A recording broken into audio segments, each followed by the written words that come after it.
Baik, kita mulai untuk kegiatan diseminasi guru penggerak angkatan 8 tahun 2023. Saya buka, saya mohon izin untuk membukanya. Assalamualaikum warahmatullahi wabarakatuh.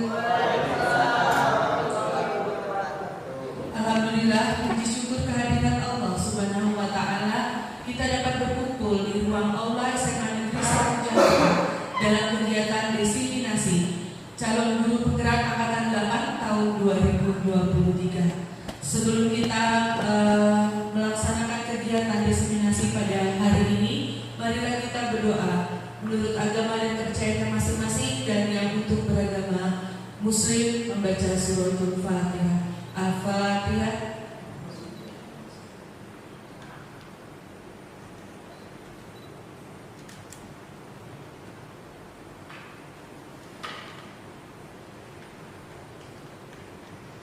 Berdoa selesai.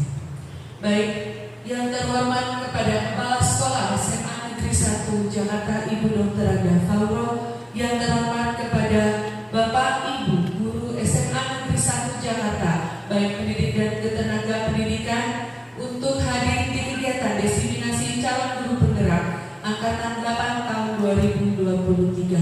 Sebelum kita memulai kegiatan, marilah kita menyanyikan lagu Indonesia Raya. Dipersilakan untuk berdoa.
Selanjutnya adalah sambutan sekaligus pengarahan kegiatan diseminasi calon guru penggerak oleh Ibu Kepala Sekolah SMA Negeri 1 Jakarta, Ibu Dr.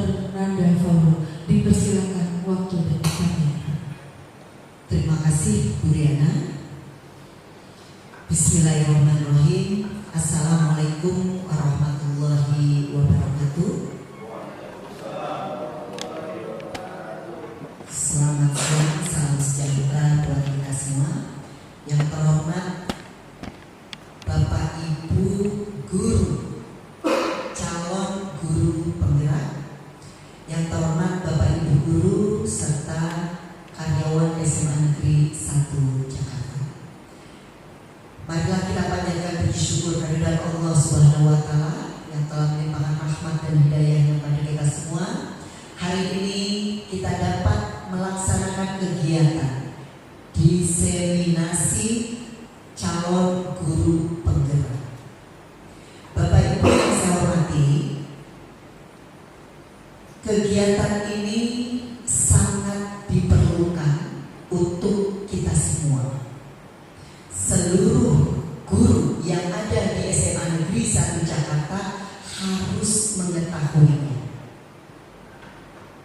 Memang beberapa hal baru yang diberikan, tapi banyak juga hal-hal yang sudah kita lakukan, namun sekarang istilahnya yang baru.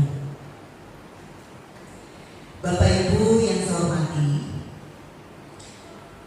CGP ini didesain untuk melaksanakan kegiatan pembelajaran kurikulum merdeka. Di kurikulum merdeka ini mengedepankan peserta didik, anak didik yang mau belajar, bukan kita sebagai guru. Jadi menyesuaikan dengan peserta didik.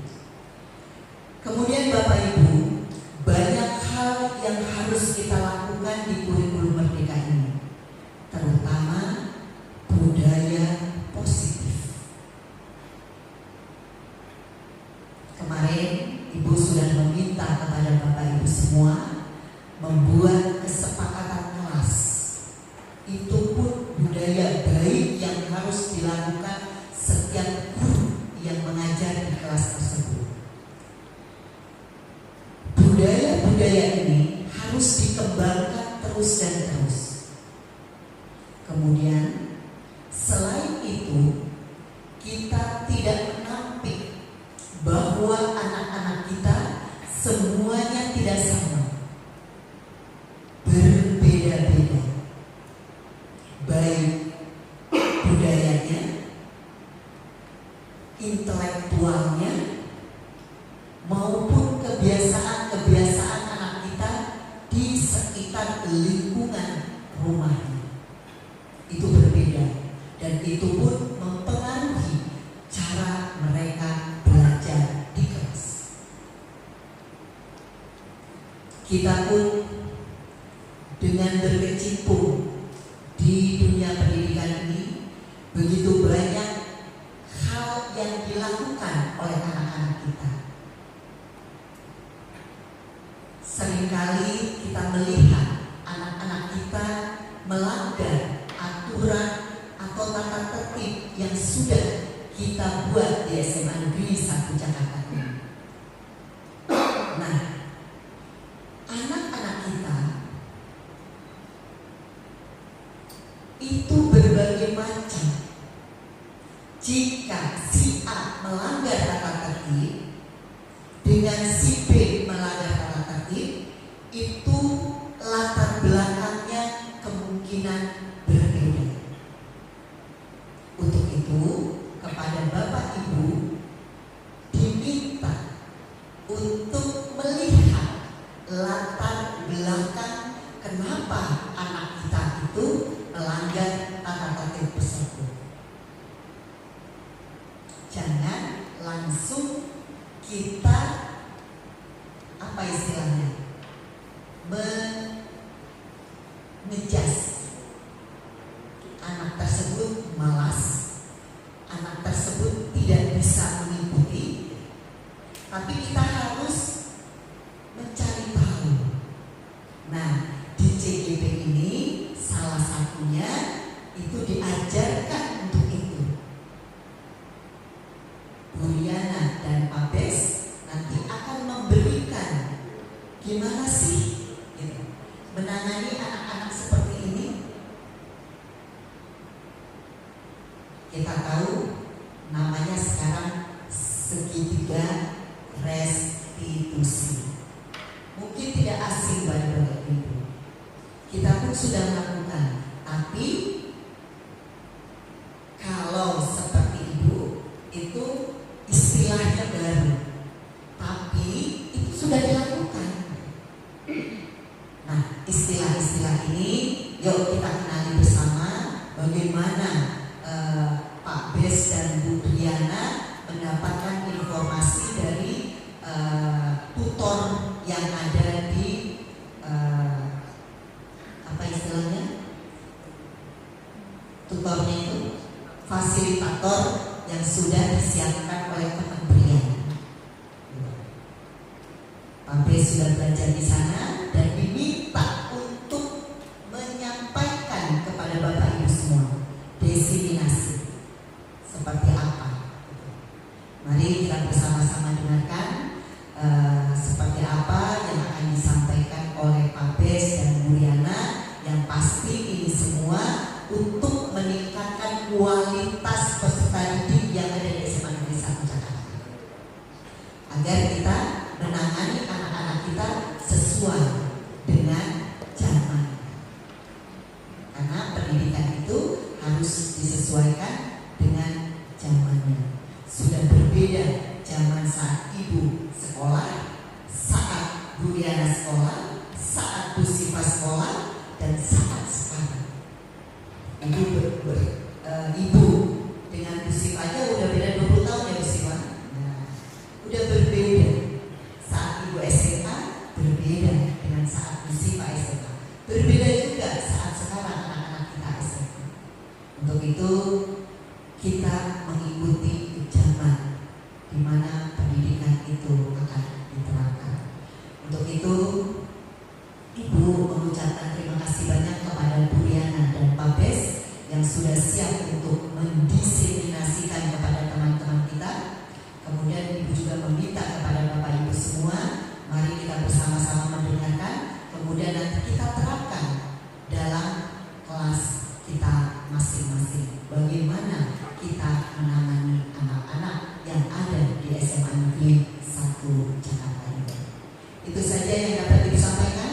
Sekali lagi Ibu mengucapkan terima kasih banyak, baik CGP maupun Bapak Ibu yang akan diberikan diseminasi. Terima kasih. Ibu akhiri, wabillahi taufiq wal hidayah. Wassalamualaikum warahmatullahi wabarakatuh. Waalaikumsalam warahmatullahi wabarakatuh. Terima kasih kepada Ibu kita, Ibu Dr. Hana Fauro, yang telah memberikan arahan sekaligus motivasi kepada kita semua, khususnya tentang pembaharuan yang mungkin yang terdapat di kurikulum mereka yang kita semua itu tidak tahu jelasnya. Nah, sementara itu untuk kegiatan-kegiatan yang ada di kurikulum Merdeka sebenarnya sudah kita lakukan. Mungkin kita berbeda bahasa istilahnya dan berbeda kata untuk di kegiatan pada saat kurikulum Merdeka. Baik Ibu, selanjutnya kita langsung ke kegiatan diseminasi. Untuk yang pertama, di sesi pertama itu ada beberapa materi yang akan disampaikan oleh Pak Bes. Untuk waktu dan tempatnya dipersilakan Pak Bes. Bismillahirrahmanirrahim. Assalamualaikum warahmatullahi wabarakatuh. Yang terhormat Bu Fauro dan juga rekan-rekan semua, terima kasih atas kesediaannya untuk mengikuti kegiatan diseminasi budaya positif di Aula SMA Negeri 1 Jakarta ini. Sebelum saya beranjak kepada materi, ada beberapa hal yang ingin saya sharing di forum ini. Yang pertama adalah ketika saya ingin mengikuti CGP ini, ada beberapa dorongan gitu atau alasan. Yang pertama adalah saya di sekolah ini merasa, waduh kok gini-gini aja gitu. Artinya harus ada achievement yang harus saya tambah gitu. Yang pertama itu adalah saya merasa kompetensi saya sebagai guru, apalagi untuk menyampaikan di forum yang lebih besar seperti ini, itu agak kurang gitu. Nah, sehingga itulah yang mendorong diri saya untuk kayaknya CGP ini bisa meningkatkan sedikit level kompetensi saya untuk bisa ngomong di atau berbicara di depan rekan-rekan semua. Nah, apa yang saya dapatkan di CGP ini sangat luar biasa Bapak Ibu. Banyak sekali, ada istilah yang saya kutip dari fasilitator itu momen aha. Momen aha. Jadi momen aha itu, oh begini ya.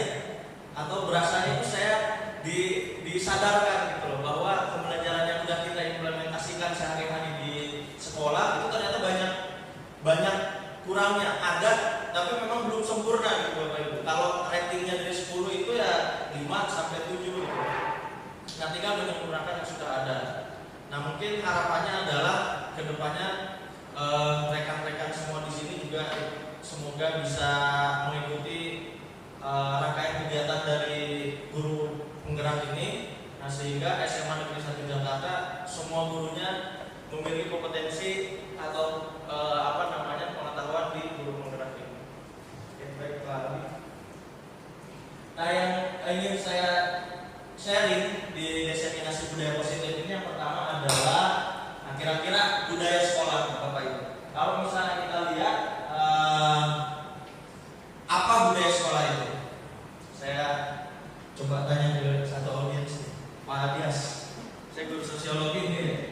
Kira-kira apa Pak Dias budaya sekolah? Budaya sekolah itu semacam mungkin sederhananya kebiasaan yang dianggap baik yang dilakukan secara terus menerus dan berkelanjutan. Itu Luar biasa. Terima kasih Pak Dias. Nah, jadi budaya sekolah itu berdasarkan kebiasaan-kebiasaan kecil yang dilakukan oleh semua warga sekolahnya. Ada semua komponen sekolahnya itu secara bahu membahu ya melaksanakan kegiatan-kegiatan positif gitu. Ya. Nah, sehingga kegiatan positif ini apakah penting untuk mewujudkan tujuan nasional pendidikan Bapak Ibu. Jadi yang harus kita ketahui di sini budaya sekolah ini. Nah, budaya sekolah ini sangat penting itu. Sangat penting. Kenapa? Karena di dalam budaya sekolah ini terdapat nilai-nilai. Ya, terdapat nilai-nilai, terdapat keyakinan dan kebiasaan-kebiasaan seperti yang dikatakan oleh Pak Dias. Nah, jadi biasanya setiap sekolah itu punya nilai keyakinan, punya nilai-nilai yang diyakini. Sebelumnya kan kita sudah melakukan kegiatan perumusan visi ya. Nah, visi juga kan berdasarkan keyakinan Pak Wasro sebagai tenaga pendidik, keyakinan Bu Fauro sebagai ibu kepala sekolah, keyakinan Pak Edi sebagai guru mata pelajaran, atau mimpi-mimpi kita sebagai guru yang diharapkan ada pada murid. Ya, nah itu berdasarkan keyakinan ini. Nah, keyakinan ini atau nilai kebaikan ini, nah, harapannya adalah bisa menjadi sebuah kebiasaan, ya, kebiasaan yang baik. Nah, dalam membangun budaya positif, penting bagi kita sebagai stakeholder yang ada di sekolah itu memberikan lingkungan yang memiliki keberpihakan kepada murid Bapak Ibu. Nah, jadi tujuan kita di sekolah itu adalah pada akhirnya memberikan semuanya itu kepada murid. Jadi fokusnya itu kalau Ki Hajar Dewantara mengatakan itu menghamba kepada murid, Bapak Ibu. Ya, istilahnya menghamba, bukan menghamba kita nyembah murid atau seperti apa, tapi semua hal yang kita lakukan, misalnya kita mengajar atau melakukan misalnya PAWAS sebagai tenaga pendidik, administrasi yang dilakukan dan lain sebagainya, itu harus berfokus kepada pelayanan terhadap murid. Nah, itu yang disebut sebagai budaya positif. Di sini jelaskan bahwa nilai-nilai keyakinan, kebiasaan-kebiasaan yang ada di sekolah yang berpihak pada murid sehingga dapat berkembang menjadi pribadi yang kritis, penuh rasa hormat dan juga tanggung jawab. Jadi karakter-karakter ini harus ada pada semua warga sekolah yang ada di SMA Negeri 1 Jakarta ini yang disebut sebagai budaya positif. Selanjutnya Pak. Nah, apakah kita sudah melakukan itu? Nah, ini contoh-contoh, banyak sekali contoh yang sudah kita lakukan ya Bapak Ibu. Misalnya gambar yang pertama itu guru masuk terus kemudian mendampingi siswa dalam hal membaca Al-Quran di jam pertama. Itu kebiasaan yang sangat luar biasa. Terus kemudian yang kedua, hospitality yang sering Bapak Ibu lakukan ketika di awal, yaitu menyambut siswa. 5S, senyum, salam, sapa, ya, dan lain sebagainya Bapak Ibu. Nah, itu 5S, sangat luar biasa. Kemudian yang selanjutnya kegiatan intak. Nah, kegiatan intak ini salah satu budaya positif juga. Terus kemudian ada juga Bapak Ibu guru yang terus menjadi pembelajar sepanjang hayat, meningkatkan kompetensinya, ikut pelatihan, terus murid-muridnya juga diikutkan dalam setiap kegiatan kompetisi, ya. Terus kemudian dilatih kepemimpinan seperti ikut dalam kegiatan upacara, paskibra dan lain-lain. Ya, ini merupakan bagian-bagian dari budaya positif.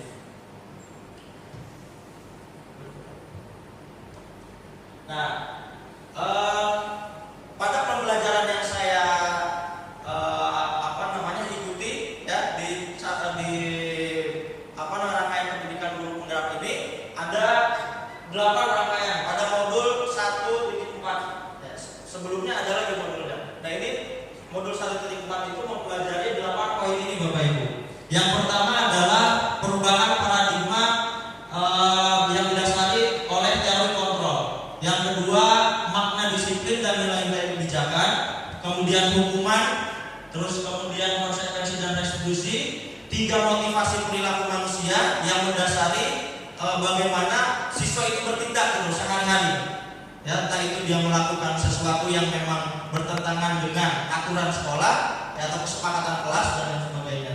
Kemudian keyakinan kelas, kebutuhan dasar manusia, 5 posisi kontrol guru, dan yang terakhir adalah segitiga restitusi. Nah, ini rangkaian yang harus kita pahami sebagai guru. Yang ingin saya sharing pada kesempatan kali ini. Nah, yang pertama Bapak Ibu, saya ingin mencoba memberikan sedikit ilustrasi bagaimana disiplin atau keyakinan diri itu harus dipegang teguh oleh kita sebagai manusia. Pertama, coba kita mainkan coba buka ya Bapak Ibu ya. Dengan ya kan nilai kebajikan, murid apakah sama nilai kebijakannya dengan guru? Pasti berbeda ya Bapak Ibu ya. Nah itu, jadi mengubah tuh pemikiran itu bahwa realitasnya kebutuhan kita dengan murid itu berbeda. Contoh misalnya saya lagi ngajar nih, kita mau murid itu duduk diam, ya kan? Duduk diam terus mendengarkan gurunya, benar nggak? Itu kebutuhan kita sebagai guru. Tapi apakah murid sama kebutuhannya? Pasti beda. Ya, itu yang harus kita pahami. Gitu. Nah yang kedua, semua orang melihat hal yang sama, tapi ternyata enggak Bapak Ibu. Ya, setiap orang memiliki gambaran yang berbeda. Point of view kita di depan sebagai guru itu pasti berbeda dengan murid ketika duduk mendengarkan guru. Nah, itu harus kita pahami. Kemudian yang ketiga, kita mencoba mengubah orang yang berpandangan sama dengan kita. Kemudian kita berusaha memahami pandangan orang lain tentang dunia. Jadi pemikiran kita sebagai guru itu bukan lagi mengubah pemikiran dia, ya. Tapi kita yang memahami apa yang dia pikirkan gitu. Nah itu harus kita lakukan. Kemudian yang keempat, perilaku buruk dilihat sebagai suatu kesalahan. Ini yang paling sering kita lakukan, ya. Jadi kita harus mengubah nih bahwa perilaku yang buruk itu hanya perilaku yang buruk. Nah biasanya pada stimulus dan respon dilihat sebagai perilaku yang buruk itu dilihatnya sebuah kesalahan gitu. Padahal perilaku yang buruk ini yang dilakukan oleh murid itu sebagai proses pembelajaran. Nah terus kemudian saya bisa mengontrol orang lain. Kenyataannya adalah kita harus mengubah teori kontrol. Kita tidak bisa mengontrol orang lain. Ya, begitupun ketika di kelas kita nggak bisa mengontrol orang lain gitu. Kita hanya bisa memahami apa kebutuhan yang dia butuhkan ketika di kelas. Kemudian dari stimulus respon yang model berpikirnya menang dan kalah, karena kita sebagai guru itu ketika murid kita kasih tahu, kemudian membantah, terus kita omeli, terus diam, kita ngerasanya apa? Menang ya? Wah ini nurut nih gitu loh, anak ini nurut ke saya gitu, ya. Nah itu harus diubah pemikiran seperti itu menjadi teori kontrol model berpikir yang bukan menang kalah, tapi saya sebagai guru kebutuhannya terpenuhi, murid juga bisa terpenuhi gitu. Seperti itu Bapak Ibu. Berikutnya, gimana caranya untuk mewujudkan ini semua? Ya, nah salah satunya adalah kita bisa memunculkan disiplin. Nah, kira-kira sebelum kita memunculkan disiplin ini, saya mau tanya dulu ke guru PKN. Di sini kan berhubungan langsung di sama disiplin. Pak Mawadi, kira-kira menurut Pak Mawadi apa? Disiplin itu adalah merujuk pada suatu perilaku, sikap atau perbuatan yang sesuai dengan nilai, etika, norma yang berlaku dalam suatu lingkup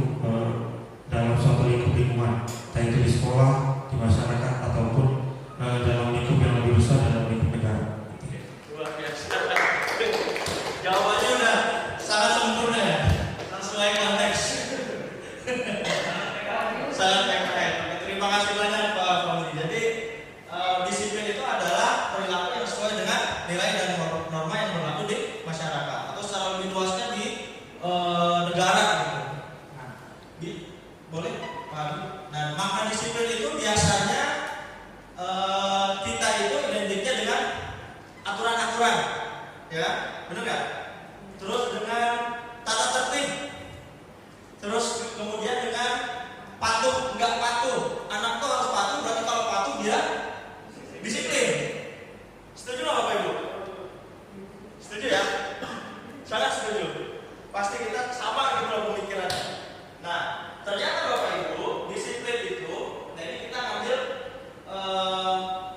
kutipan dari Ki Hajar Dewantara, Bapak Pendidikan kita. Jadi dia Ki Hajar Dewantara mengatakan bahwa di mana ada kemerdekaan, disitulah harus ada disiplin yang kuat. Sungguh pun disiplin itu bersifat self disiplin, yaitu kita sendiri yang mewajibkan kita dengan sekeras-kerasnya. Tetapi itu sama saja, sebab jikalau kita tidak cakap melakukan self disiplin, wajiblah penguasa lain mendisiplin diri kita.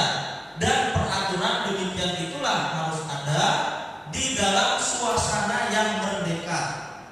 Nah, kita lihat Bapak Ibu, aturan, tata tertib, kepatuhan biasanya bersifatnya dari dalam diri siswa atau dari luar siswa.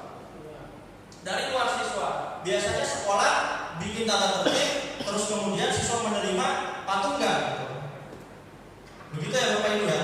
Nah, tapi makna disiplin menurut Ki Hajar Dewantara adalah disiplin itu ya self disiplin. Jadi kita sebagai guru harus memunculkan self disiplin. Dari siapa self disiplinnya? Dari murid. Ketika murid tidak bisa mendisiplinkan dirinya, berusaha sekeras-kerasnya, nah itu barulah seperti yang kata Pak Fauzi katakan, harus sesuai dengan nilai dan norma yang berlaku. Barulah di situ tahapan yang kedua, didisiplinkan oleh penguasa lain. Dalam hal ini adalah sekolah misalnya. Ya, kita lihat Bapak Ibu. Oke, Diane menyatakan bahwa arti dari kata disiplin berasal dari akar kata yang sama.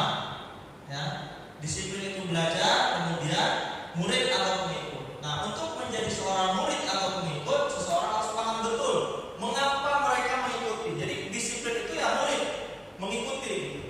Tapi ketika mengikuti dia harus paham betul apa arti mengikutinya tuh.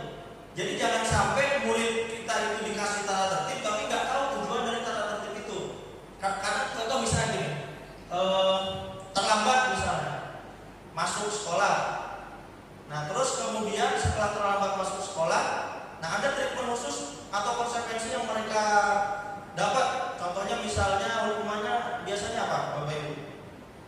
Bu, membaca? Oke. Oh, membaca Al-Quran, oke Bu Syifa. Terus kemudian selain itu apa Bu Wahyu? Biasanya kalau Bu Syifa dipanggil orang tuanya. Oke, kita lihat ya Bapak Ibu ya. Apa namanya? Itu dibahasnya dalam segitiga restitusi ya Bu Yana ya. Ya.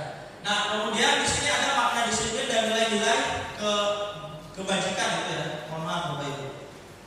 Seseorang yang memiliki disiplin diri atau self disiplin ya, mereka bisa bertanggung jawab terhadap apa yang dilakukannya karena mereka mendasarkan tindakan mereka pada nilai-nilai kebijakan universal.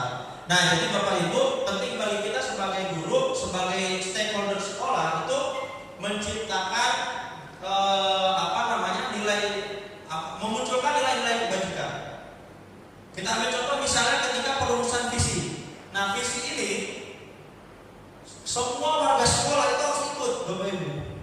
Jadi menyampaikan cita-cita dari guru-gurunya itu harus, misalnya Pak Edi kemarin berkarakter dan berbudaya ya, kalau saya lupa ya. Terus kemudian cita-citanya itu yang toleransi, Pak Dias kalau nggak salah. Jadi semua guru kan cita-citanya berbeda tuh. Ketika dirumuskan menjadi satu visi, otomatis visi itu harus bisa mencakup semua warga sekolah, mewakili visi ini saya gitu, saya banget gitu. Ya kan? Ini yang mau saya wujudkan. Nah, visi ini harus menjadi dasar nilai-nilai kebajikan yang universal. Jadi semua warga sekolah itu harus sepakat gitu loh dengan nilai-nilai universal itu. Oke. Kemudian dirumuskanlah pada disiplin positif. Apa itu disiplin positif? Salah satu cara untuk penerapan disiplin yang bertujuan untuk menumbuhkan kesadaran peserta didik serta memberdayakan murid untuk melakukan sesuatu tanpa adanya ancaman, tanpa adanya hukuman, atau tanpa adanya penghargaan. Ini Bapak Ibu, ya. Jadi disiplin positif berasal dari self disiplin. Jadi kita sebagai guru harus menuntun murid agar bisa memunculkan self disiplin ini. Disiplin yang berasal dari intrinsik, bukan dari ekstrinsik. Self disiplin ini kalau ancaman sama hukuman kira-kira Pak Dias menurut sosiologi, ancaman hukuman berasal dari intrinsik apa ekstrinsik Pak? Ekstrinsik, ya kan?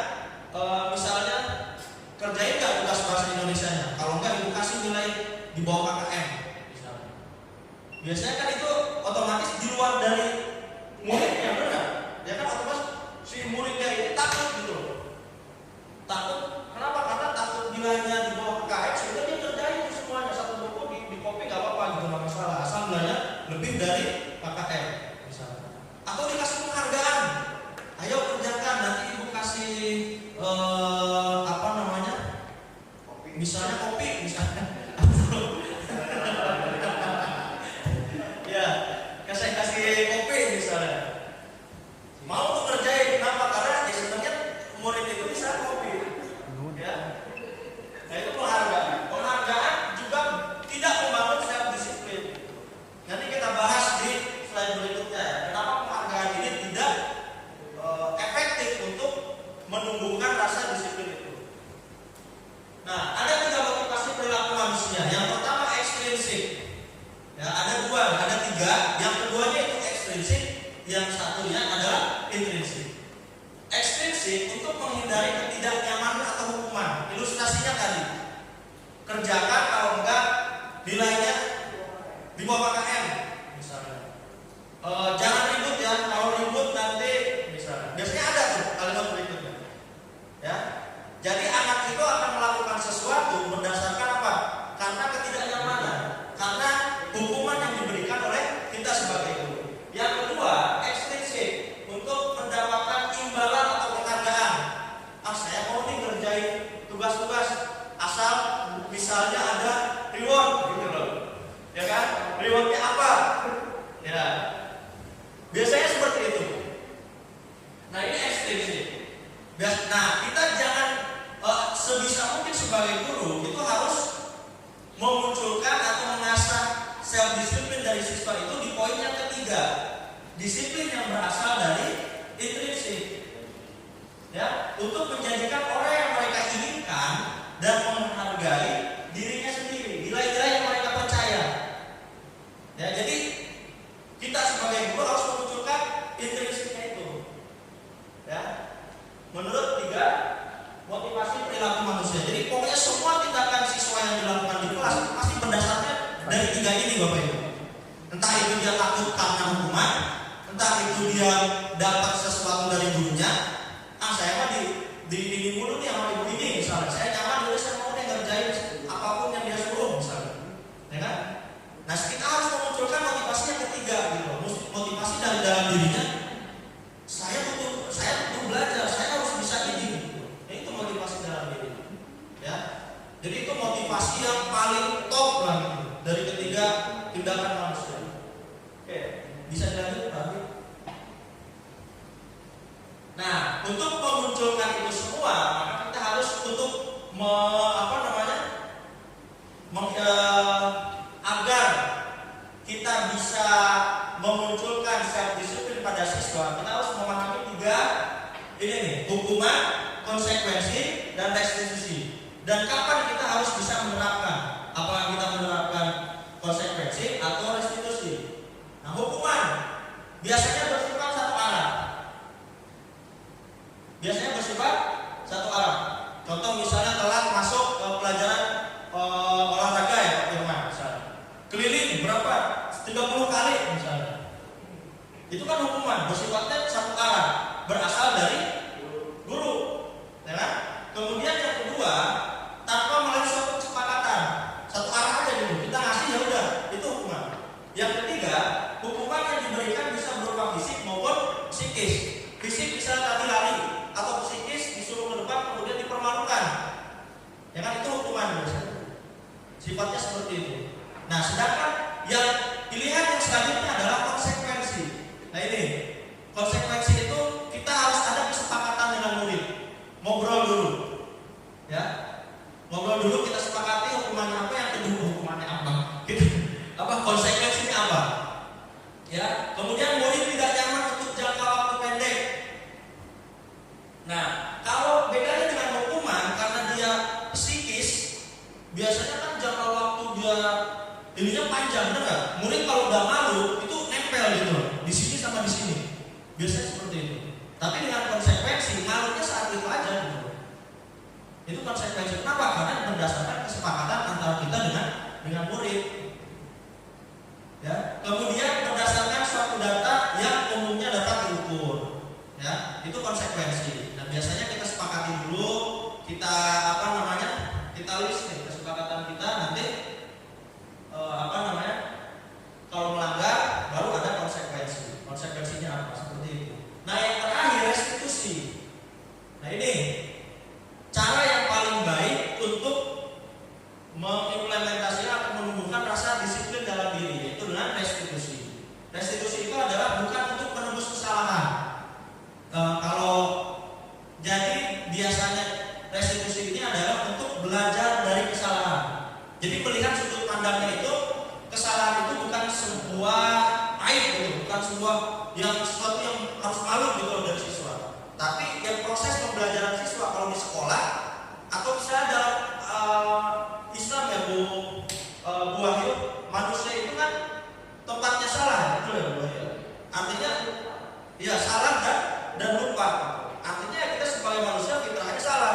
Nah, kita sebagai guru harus memahami hal tersebut, bahwa kesalahan yang dilakukan oleh murid bukan suatu hal yang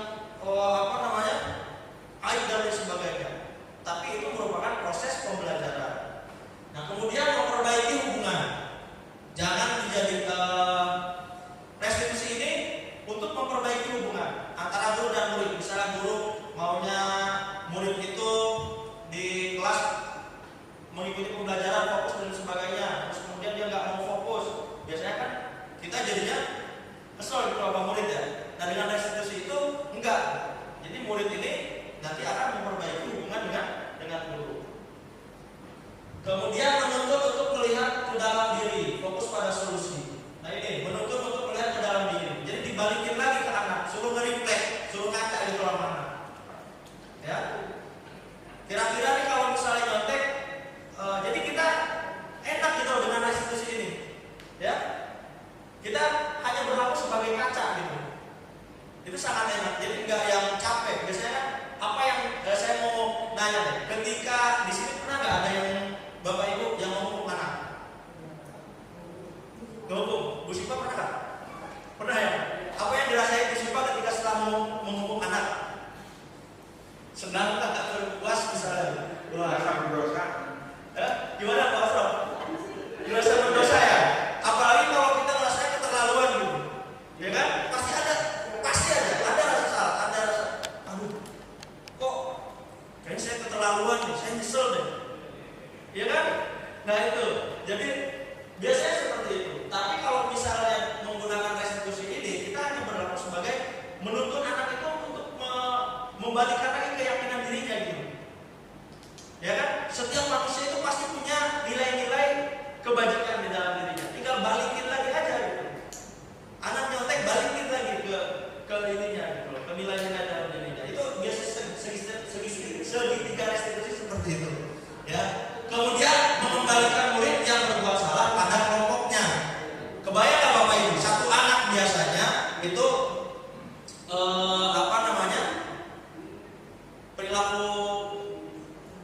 perilaku yang mendasari dia untuk ini tindakan itu kemudian ada 5 ya. Nah biasanya didasari oleh tindakan itu, entah dia ingin memenuhi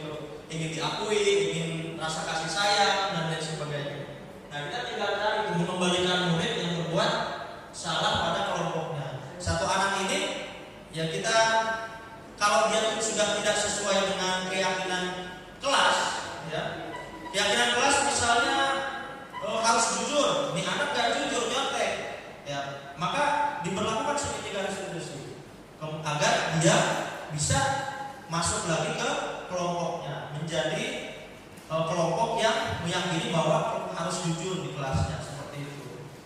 Ya, jadi itulah pentingnya bagi kita sebagai guru untuk menerapkan segitiga restitusi atau memahami restitusi ini. Berikutnya Pak.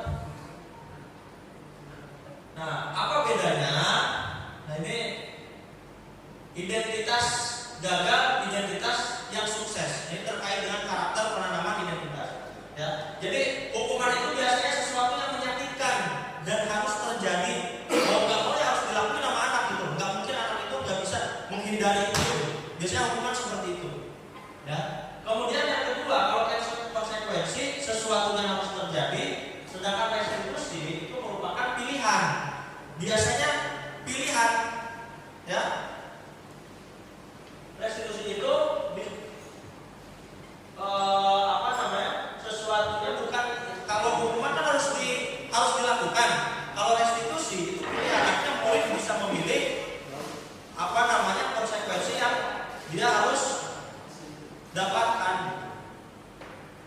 Nah, kemudian korban mendapatkan keadilan, tidak nyaman untuk murid, untuk anak. Nah, ini udah ya sebenarnya ya. Nah, peraturannya adalah, nah ini yang paling terakhir biasa kita lakukan nih. Kedua paling terakhir. Kalau hukuman itu peraturannya adalah ini, kamu harus ini, ya kan? Sedangkan konsekuensi apa peraturannya? Kita tanya dulu ke anak. Kira-kira apa nih peraturannya? Kamu telat, kok pakai sepatu ini, peraturannya kita apa? Ya, kalau kamu pakai sepatu itu apa yang harus kamu lakukan? Jadi, itu apa yang kamu yakini, apa yang bisa kamu lakukan untuk memperbaiki masalah ini, itu restitusi. Lebih mendorong siswa untuk lebih dia memecahkan masalah yang dia hadapi sendiri. Kalau siswa datang telat, ya kan, terus kemudian ditanya, siswa itu harusnya kayak gimana? Salam sejahtera bagi kita semua. Alhamdulillah kita masuk ke sesi kedua, yaitu tentang keyakinan kelas dan segitiga restitusi. Sebelum kita memulai kegiatan, Bapak Ibu duduk aja. Kita ada ice breathing sendiri atau sedikit sebentar buat relaksasi Bapak Ibu.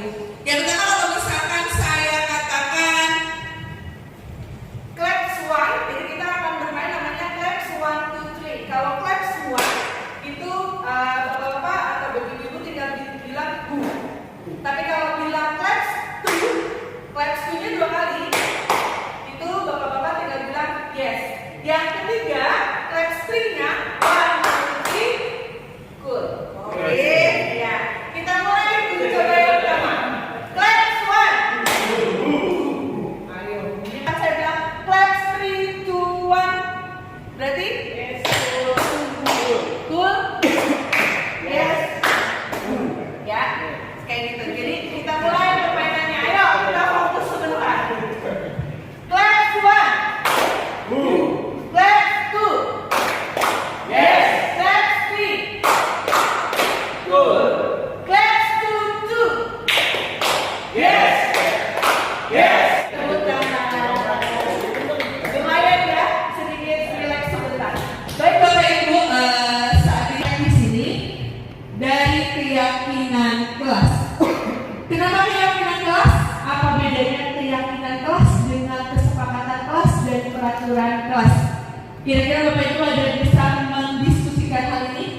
Apa beda keyakinan kelas, kesepakatan kelas, dan juga peraturan kelas? Mana Pak Yes? Boleh. Apa itu keyakinan kelas? Oke, mungkin kalau keyakinan kelas adalah sesuatu yang diyakini baik oleh kelas tersebut. Mungkin hanya meyakini mereka, misalkan siswa yang baik adalah siswa yang sopan terhadap gurunya. Itu keyakinan mereka misalkan. Kalau kesepakatan itu mungkin sudah ada diskusi mufakat gitu. Oh, berarti kalau kita nggak sopan sama guru, konsekuensinya misalkan. Untuk peraturan kelas mungkin lebih ke poin-poin ke hal-hal apa yang harus mereka patuhi ketika di kelas. Oke. Ada lagi yang ingin jawab? Oke, Bu Siva silakan.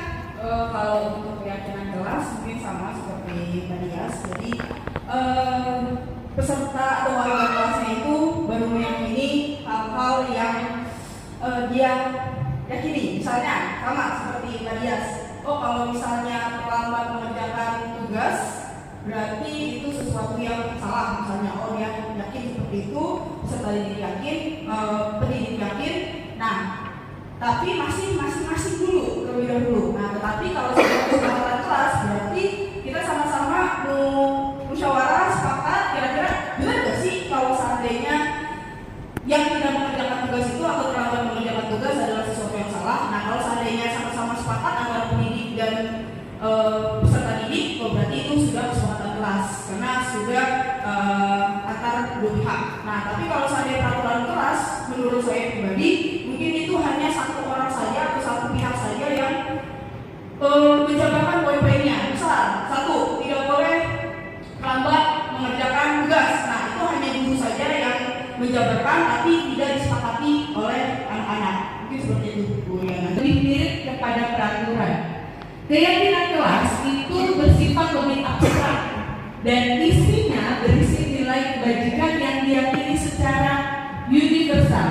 Nilai kebajikan universal yang disepakati secara tersirat dan tersurat, lepas dari latar belakang suku, negara, bahasa maupun agama. Jadi Bapak Ibu, kalau peraturan kelas adalah satu aturan atau sebuah aturan yang dibuat untuk diikuti atau ditaati oleh semua orang.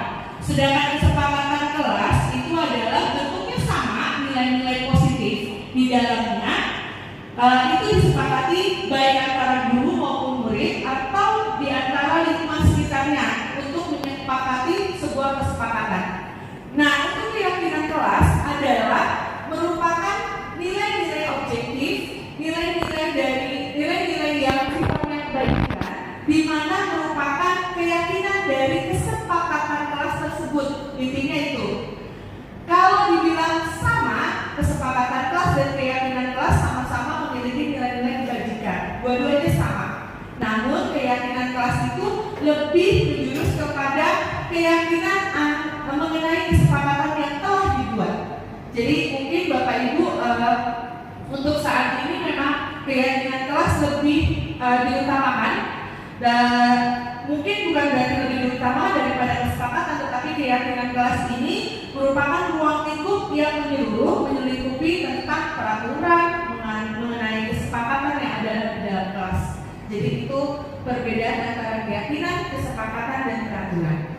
Baik, selanjutnya di sini keyakinan kelas atau kesepakatan kelas. Contoh, kesepakatan kelas misalkan mendengarkan ketika guru atau teman ketika berbicara, tidak menyela pembicaraan, mengangkat tangan jika berpendapat, tepat waktu.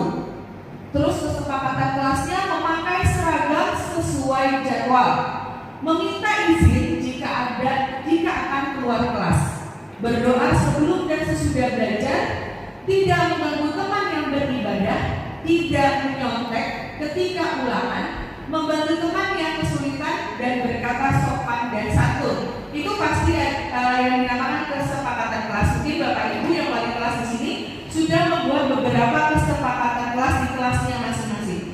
Sedangkan keyakinan kelas itu sendiri lebih kepada hal nilai kebajikan yang ditonjolkan. Yang pertama, menghormati diri sendiri. Misalkan mendengarkan ketika guru atau teman ketika berbicara. Berarti intinya adalah menghormati diri sendiri dan orang lain. Tidak menyela pembicaraan, mengangkat tangan jika berpendapat itu masuk ke dalam saling menyayangi. Ada beriman dan bertakwa kepada Tuhan.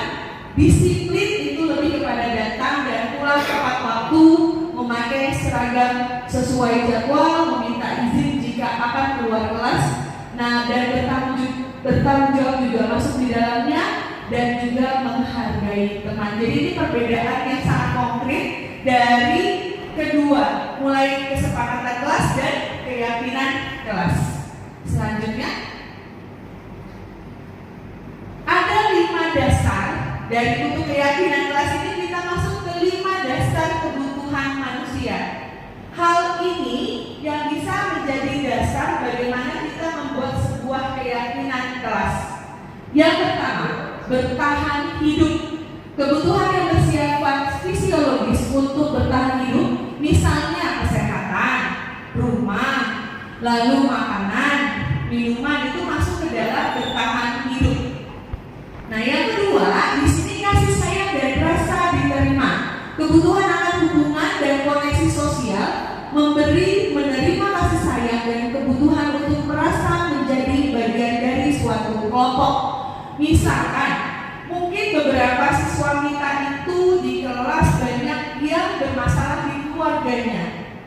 Jadi mungkin ada beberapa anak, misalkan salah satunya contoh anak kita yang selalu ingin cari perhatian gurunya dengan gayanya, dengan cuap-cuapnya, itu masuk ke dalam 5 kebutuhan dasar manusia, bahwa ada hal mendasar di dalam diri dia bahwa dia kurang kasih sayang atau kurang rasa diterima. Intinya seperti itu. Penguasaan atau pengakuan akan kemampuan dianggap berharga bisa membuat perbedaan, bisa membuat pencapaian kompeten diakui dan dihormati. Selanjutnya, kebebasan.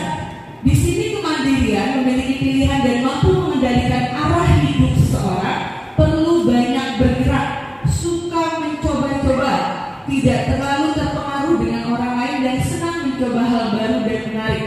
Anak itu butuh kebebasan, dan yakin pasti anak tersebut atau murid kita itu memiliki kebebasan tersendiri. Contoh, misalkan dia bapak ibu gurunya menyuruh menggambar misalkan lingkungan sekolah, tetapi dia membuat lingkungan berbeda. Kalau dikatakan kita marah untuk hasil apa yang sudah kita arahkan, ternyata dia membuat hal lain, dia butuh apa? Butuh kebebasan tersebut. Ada hal sesuatu di mana dia tidak di dalam dirinya tidak merasa bebas. Jadi kebebasan itu harus terpenuhi. Yang terakhir adalah kesenangan, mencari kesenangan. Banyak murid kita yang bermain bola di lapangan. Banyak murid kita yang senang bermain hujan-hujanan. Itu masuk ke dalam mencari kesenangan, bermain dan tertawa. Namun dari 5 kebutuhan dasar ini, ternyata hal tersebut bagaimana kita seorang pendidik harus bisa mengarahkan, menuntut mereka ke arah yang lebih baik. Maksudnya lebih mengarahkan bahwa hal tersebut boleh dilakukan, tetapi pada saat waktu yang ditentukan, tidak dilakukan pada saat jam pembelajaran berlangsung, seperti itu. Selanjutnya, nah Bapak Ibu, kita mulai mengidentifikasi masalah berikut. Kita mulai ya. Bima, seorang anak kelas 10, selalu duduk di bangku paling belakang. Pada saat pembelajaran, ia sering ngajak ngobrol teman sebelahnya. Ketika ditanya oleh guru, berikut beberapa kemungkinan jawaban yang diberikan Bimo. Identifikasi kebutuhan yang ini dipenuhi oleh Bimo. Jika respon Bimo seperti di dalam kolom sebelah ini. Jadi Bapak Ibu silakan di bawahnya. Aku bosan belajar dan mendengarkan materi terus di dalam kelas. Kira-kira kebutuhan dasarnya apa Bapak Ibu? Aku bosan belajar. Kebebasan, boleh. Menghilangkan rasa bosan atau yang tadi, kembali yang tadi ada 5 dasar kebutuhan. Ada kebebasan, kesenangan, bertahan tersebut. Dia simak. Lalu di situ diupload video dari seorang guru tersebut tentang materi pembelajaran. Jika kalian sudah melihat video ini, kamu langsung ke pos kedua. Di pos kedua ada scan barcode lagi. Anak-anak mulai masuk ke linknya. Anak-anak langsung di situ ada beberapa penugasan sampai scan barcode keempat. Di akhir itu adalah refleksi. Bagaimana mereka menangkap atau menerima, memahami tentang apa yang diberikan oleh si guru. Itu terinspirasi banget. Jadi gak jenuh anak-anak di dalam kelas. Apalagi untuk pelajaran matematika, itu sangat seru. Karena anak-anak gak fokus dengan rumus dan rumus. Anak-anak juga pasti bosan dengan keadaan rumus dan membaca rumus dan lain sebagainya di dalam kelas. Baik, kita lanjut ke masalah berikutnya. Devi, seorang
Lebih kemana? Rasa kasih sayang sebenarnya. Karena dia nggak mau digituin gitu. Seharusnya ibu guru nggak seperti itu gitu. Ya, tidak malah merendahkan harga dirinya gitu. Yang keempat, aku bosan masa belajarnya cuma gitu-gitu aja dengan ibu guru aja. Itu maksudnya kesenangan. Atau bisa juga bosan itu bisa juga kebebasan dia. Ya, baik. Selanjutnya kakak,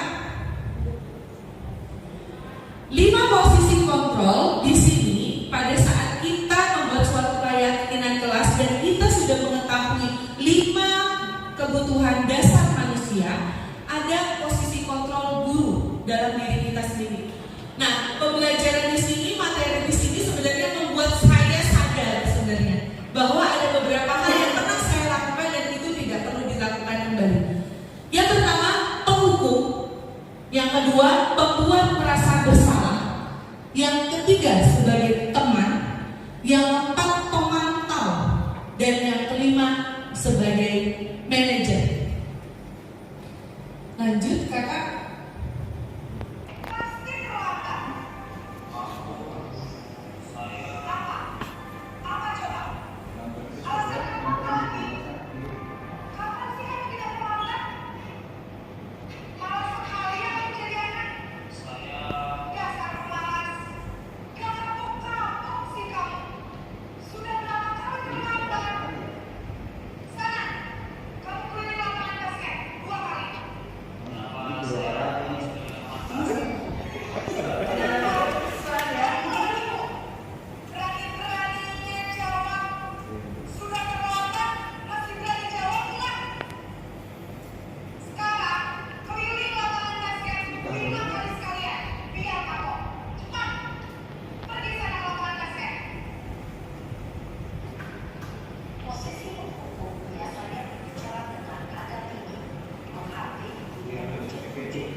Hal tersebut adalah video salah satu contoh untuk sebagai penghukum.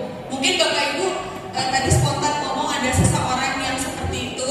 Saya sadar dan saya juga pernah melakukan itu karena ada beberapa anak yang mungkin terlambat lalu kita omelin, itu masuknya ke dalam posisi penghukum. Selanjutnya Kak.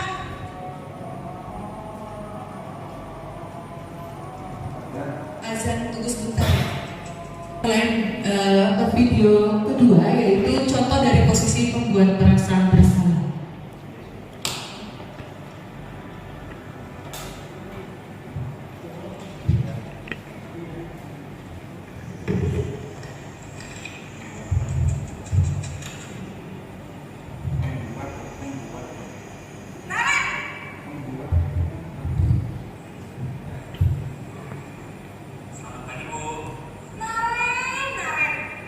Kamu kenapa terlambat lagi, Nak?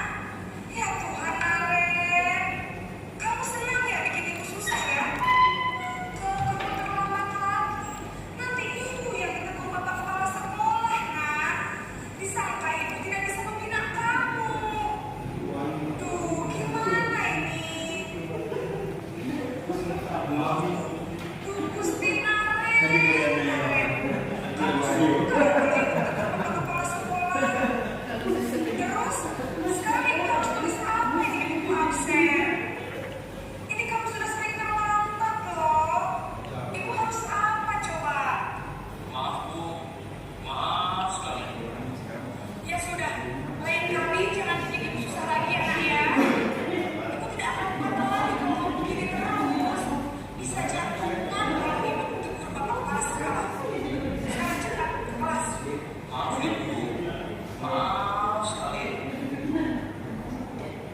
Kamu ini ada saja. Dalam posisi teman, guru berbicara dengan nada suara ramah, akrab, cenderung bersenda gurau untuk menjaga suasana tetap santai. Murid akan merasa senang, aman, dan akrab dengan guru. Identitas yang tercipta adalah identitas sukses atau berhasil. Namun, perlu diingat, karena ini masih dorongan eksternal, maka ada faktor ketergantungan dari murid kepada orang tertentu. Di sini, guru aksennya, sehingga di lain waktu, murid bisa berperilaku baik, namun hanya kepada orang-orang tertentu saja. Baik, itu untuk sebagai teman. Jadi intinya serba salah juga ya, sebagai teman juga boleh, tapi murid akan menjadi dampak posisinya itu murid akan ketergantungan kepada satu orang saja, tidak kepada guru yang lain. Selanjutnya sebagai pemantau atau monitor.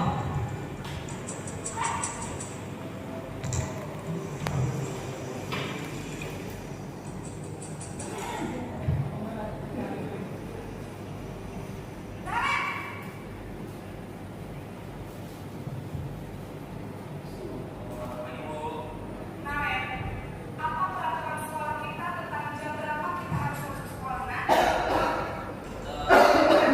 Harus di sekolah jam 7, Bu. Iya betul, sekarang sudah jam 7.20. Naren sudah tahu konsekuensinya jika terlambat hadir. Paham, Bu. Saya harus tinggal kelas pas jam istirahat selama 20 menit. Jadi nanti jam 9.30 pas istirahat, kamu harus tinggal di kelas, kerjakan tugas tambahan untuk ketertinggalan kamu, ya? Baik, Bu.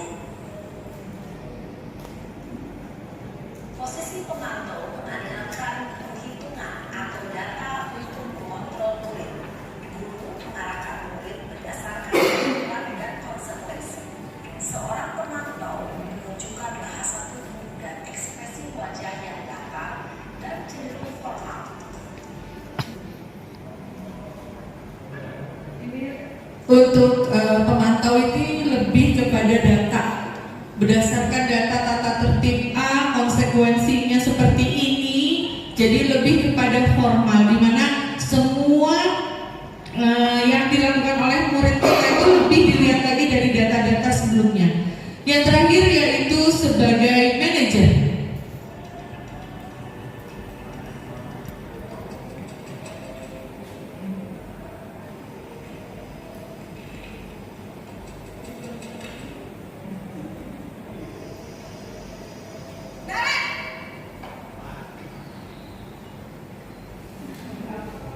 Selamat pagi, Bu. Selamat pagi, Naren. Maaf, Bu. Saya terlambat. Iya, sekolah masuknya jam 7, sekarang sudah jam 7.20. Gimana? Jadi sekarang bagaimana nih, Naren? Maaf, Bu. Saya lupa alarm saya semalam. Baiklah, menurut kamu, keyakinan sekolah yang mana yang perlu kamu tingkatkan? Menghargai diri sendiri dan orang lain mungkin, ya, Bu. Setuju. Jadi, apakah Naren meyakini prinsip saling menghormati tersebut? Iya, Bu. Saya meyakininya. Apakah Naren bersedia memperbaiki masalah keterlambatan ini? Bersedia, Bu. Bagaimana kamu akan perbaiki masalah keterlambatan ini? Saya akan coba untuk tidak lupa menyetel alamat saya, Bu. Baik, kalau Naren mau menyetel alarm di rumah, ada orang yang kira-kira bisa bantu mengingatkan tidak? Ada, Bu. Kakak saya, Kak Emma. Ada lagi selain Kak Emma? Selain Kak Emma, ada ibu saya.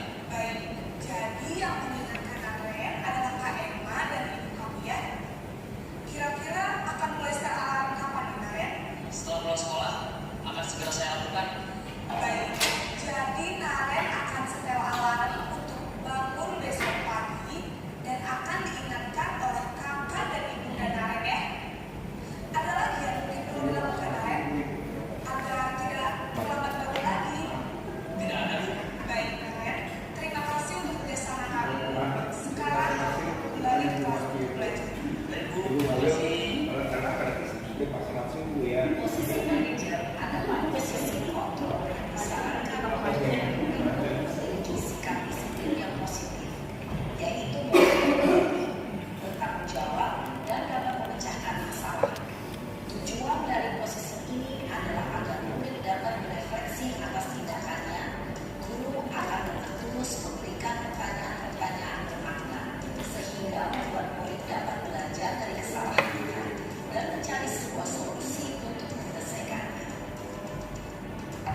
Baik, posisi manajer adalah salah satu posisi di mana kita menggali, bukan dari kita menanyakan, tapi kita menggali dalam bentuk pertanyaan kepada murid, jadi dia menyadari akan kesalahannya. Dan solusinya itu bukan dari gurunya, tetapi dari muridnya itu sendiri. Kira-kira untuk menyelesaikan masalah ini seperti apa? Jadi memang benar-benar semua itu disadari oleh murid itu sendiri, dan solusinya pun untuk masalah yang terjadi diselesaikan oleh murid itu sendiri.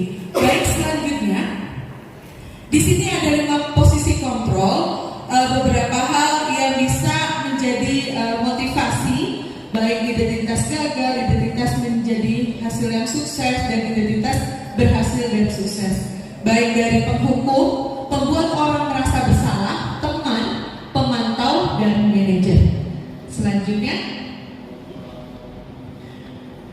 untuk segitiga restitusi, kita masuk ke sini. Sebenarnya ada kaitannya antara keyakinan, lalu 5 kebutuhan dasar manusia itu sendiri seperti apa, dan bagaimana kita memposisi atau 5 posisi kontrol yang harus kita lakukan selaku seorang guru dengan menggunakan segitiga restitusi. Apa itu segitiga restitusi? Lebih kepada hal memposisikan guru itu sebagai posisinya sebagai manajer. Jadi dalam mengatasi sebuah permasalahan itu ada yang namanya menstabilkan identitas, lalu di situ validasi untuk tindakan yang salah, dan yang terakhir meyakinkan keyakinan. Jadi dari contoh yang tadi di video yang terakhir, dalam posisi sebagai manajer, segitiga restitusi sudah mulai dijalankan dengan baik, di mana menggali kesalahan siswa dengan siswa itu sendiri menyadari, bertanggung jawab untuk memperbaiki atau memberikan solusi atas kesalahan yang dia buat. Di sini restitusi adalah proses menciptakan kondisi bagi murid untuk memperbaiki kesalahan mereka, sehingga mereka bisa kembali pada kelompok mereka dengan karakter yang lebih kuat oleh dosen tahun 2004. Selanjutnya, di sini ada praktek segitiga restitusi. Untuk penerapannya,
Di off-kan aja nggak apa-apa?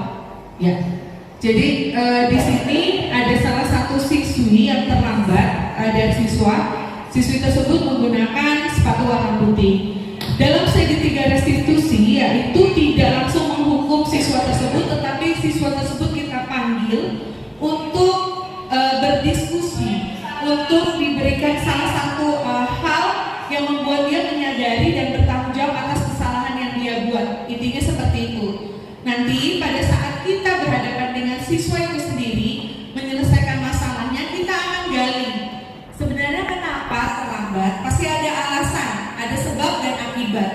Jadi kenapa terlambat, lalu beliau nanti akan memberikan alasan dia kenapa terlambat, lalu kita arahkan apakah kamu tahu konsekuensinya jika apakah kamu hafal atau kamu ingat atau kamu memahami keyakinan yang telah kita buat.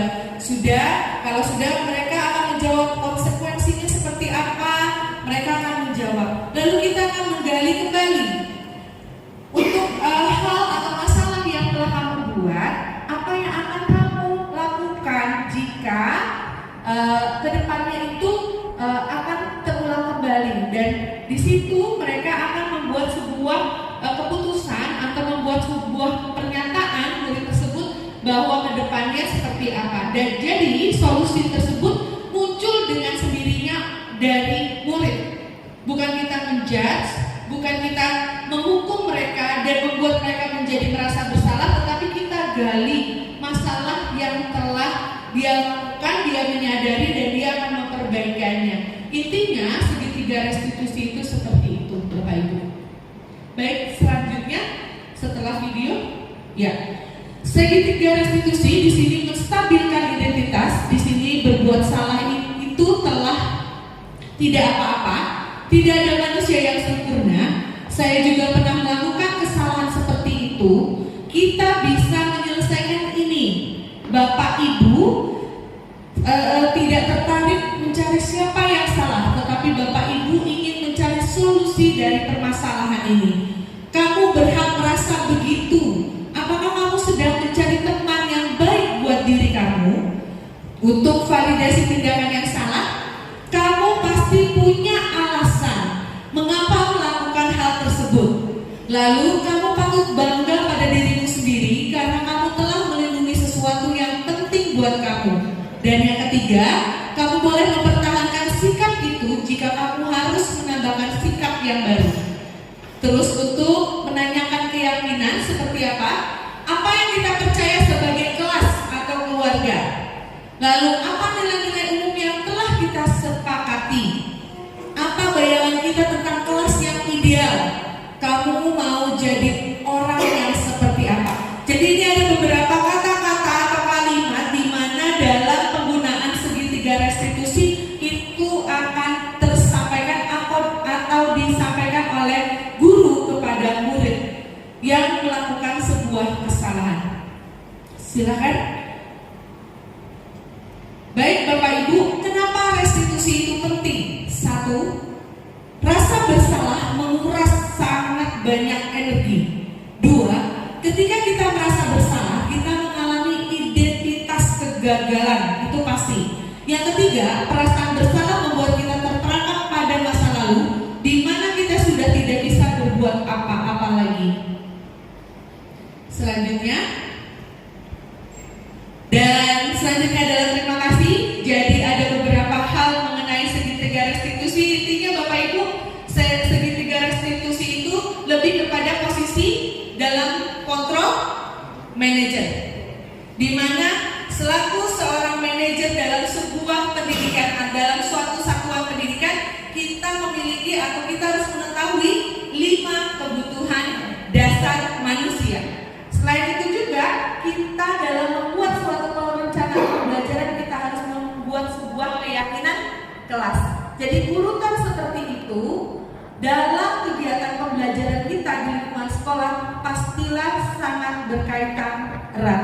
Semoga hari ini pembahasan materi pada hari ini bisa bermanfaat untuk Bapak Ibu semuanya, dan semoga kita bisa menerapkan mengenai beberapa hal yang setelah kita sampaikan kepada Bapak Ibu ke bahwa kita juga manusia yang tidak sempurna, tetapi intinya selaku pendidik kita lebih menuntun anak-anak ke arah yang lebih baik lagi. Jadi menurut filosofi Ki Hajar Dewantara, kita bukan menuntut tapi menuntun murid sesuai dengan kodrat alam dan kodrat zaman. Kalau zaman kita mungkin berbeda dengan zaman sekarang, itu yang dinamakan kodrat zaman. Kodrat alamnya juga berbeda, mungkin pada saat kita sekolah dengan lingkungan sekitar kita, dengan alam yang berbeda juga dengan saat sekarang ini.